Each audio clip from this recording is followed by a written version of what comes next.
So, good afternoon to those of you who are celebrating afternoon. Um,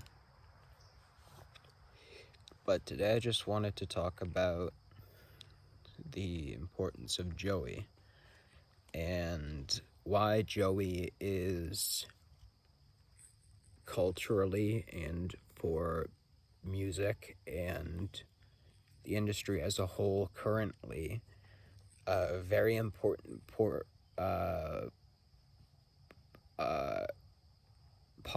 of the current music scene, and why, as a philosopher, Joey is far ahead of almost anyone else in the game.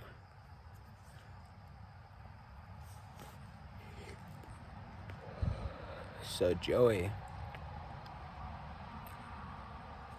all of his music has such a baseline sound, such a not diluted, sort of concentrated, actually, like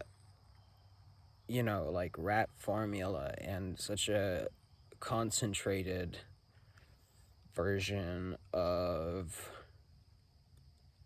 what we see on like a daily basis, as far as things that are put out.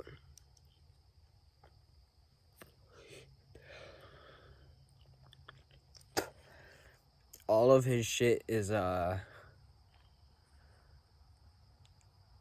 it has the same traits as what we see daily, but he doesn't go about things with very in-depth personifications. He doesn't go into things with very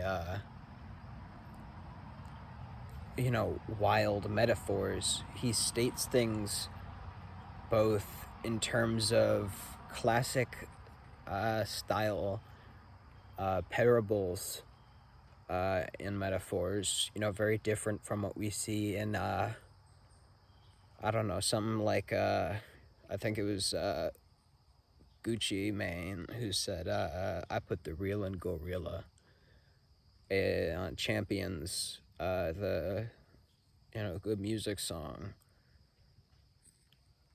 And that's hard, but it's very, very modern.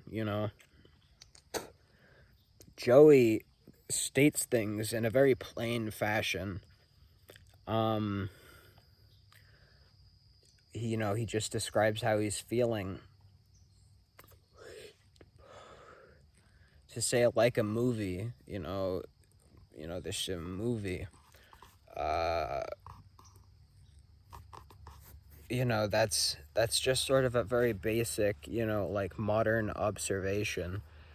And because his formula is so concentrated, you end up getting, a very surreal picture of, Joey, both as a man and as a character, as he portrays himself in music and such.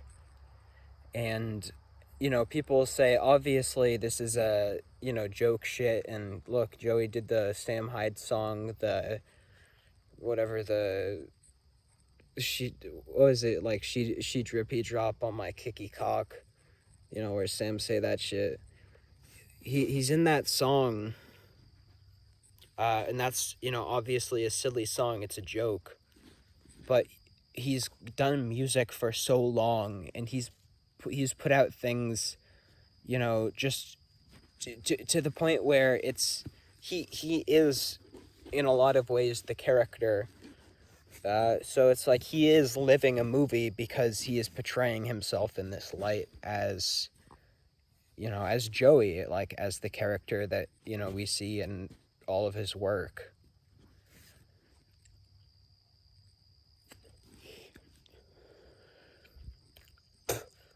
But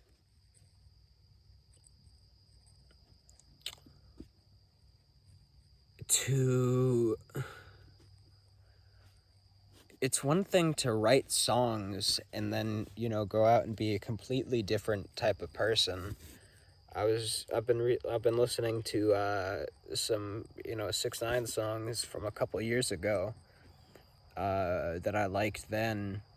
And, you know, I think about how he went from, you know, just this hard shit and, you know, doing whatever the fuck to, you know, going on podcasts and the like, you know, just sort of, you know, being a normal person. Talking about, I don't know, he's not, you know, put all the gang shit away and put all the hard shit away. You get to jail and, you know, you see what jail's gonna be like. Of course you snitch. And, you know, first thing I got to jail, you know, I knew I was gonna snitch. There's a, you know, shit he said, and you have a lot of people mad that he snitched. Mostly, you know, like white teenagers, you know, on the internet. But the issue with this isn't that he is snitching. It's more so that he's dropping the character, and that's not entertaining. For the same reasons, at least, that his character is entertaining. You know, you're losing quite a lot of the you know, persona in doing that. And granted, it does seem like he's more just a normal dude now, but what happened? You know, you lost the art. With Joey, he's just the art at a certain point.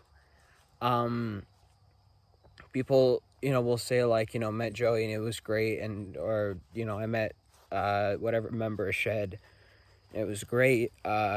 People talk about Marlon being so nice. But the thing with that is, you know, Joey, he's sort of at this point ahead of them, I would say, artistically, just because that's all him. It's not just some posts, it's like continuously that, like, that's what he's doing. He is, you know, such a refined version of this character in such a, you know, plastic, postmodern, sort of like hyper-consumerist. Not in the way that I don't know, fucking Miku is hyper consumerist, but in this you know, glamorous kind of you know, American industry standard, you know, just brought to this, you know, delicious concentrate. And, you know, I've sipped on like orange juice concentrate, or, you know, it's the shit that you put like a couple cups of water in, and then you know, you have it and it's like a cheap product. You know, I've sipped on just the concentrate and it's so sweet. And that's what you get with Joey too, is that you get such a fresh look, while also being such a classic take, that it's, you know, just excellent. Other you know, Shed members, it seems more so like, you know, you make a post or you do this or that, and, you know, that's sort of like the whole thing. It seems like Joey's whole life is content. And, you know, this sounds very dystopian, and to an extent it is dystopian, if not for the fact that, you know, it's just the path that he is taking. Not everyone has to go down such a path, which is what makes this character, Joey, the character that he plays, that's what makes it appealing. Because it's just, you know, it's unique. There are few works, I think, creatively, that can match, you know, Joey's works, in terms of, you know, just like modern, classical but surreal tradition. You can sort of tie, you know, Joey, who has been connected in some lights to, you know, like third way philosophical type, you know, third way philosophical, you know, far right politics, whatever. But that's kind of a ridiculous thing, because I guess if you take the artistic philosophy of such an interesting group and you apply it literally, you take drug addiction, which is, it's interesting. It's something that it's, not everyone is dealing with. And then you put it down into a book, fucking Fear and Loathing. You get a great product. Now, a little bit of a tangent, but it's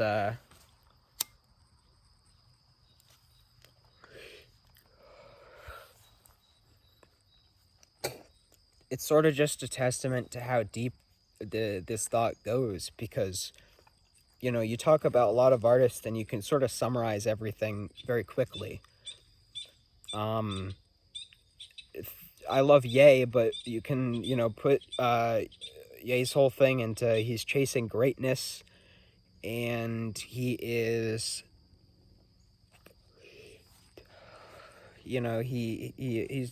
he's got these idealist ambitions and all this excellence, and he's doing it, and he's he started off very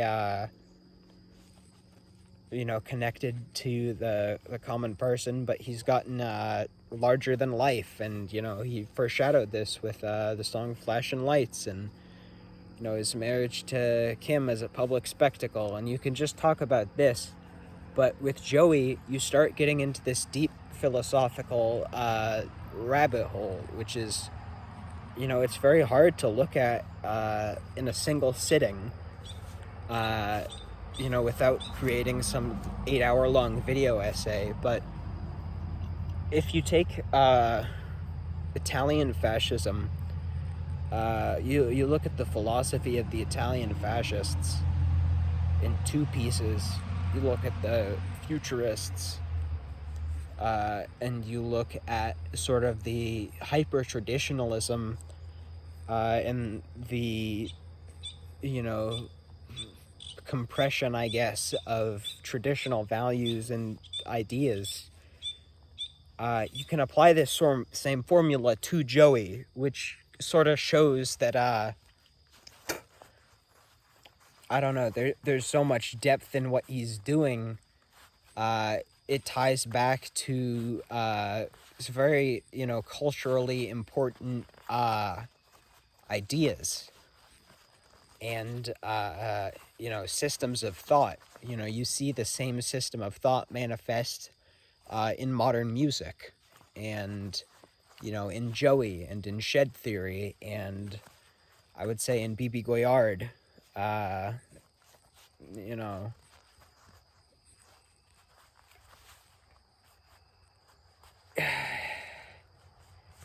It's very interesting, I guess, just to see how the world we live in now can tie back to old philosophical ideals, while we suffered the age of America. We suffered American consequences, I guess, consequences of the American project, and things are now in this these values would once be spoken in this high and mighty way, but now you can digest them through someone like Joeyy, group like Shed. It's very interesting just to think about the connections you can make between modern consumer products and things that are very tied to core and primal human thought, like the past and the future, as opposed to the present. We're trying to stay out of the present, so we move towards the furthest reaches away, I guess. But also sort of you tie back to that second age. You tie back to just the modern. you know, so you have you know, sort of three cycles there. You know, the values of the past, the present, and the future. And then, you know, you cycle through all of those to the furthest extent you hit the present. So you go to core music fundamentals, and then very futuristic, surreal fundamentals, you know, like Joeyy and Shed do. And you hit, you know, these very concentrated present, you know, principles and ideas and this and that. So just something to think about, you know, as you listen to music. And, you know, next time you listen to Joeyy, if you haven't listened to Joeyy, you really should think about the connection to, I guess, the three ages and, you know, the cycles between them, and, you know, where culture can be placed. Very interesting to think about. Y'all have a good one. You know, that's all I got, but peace.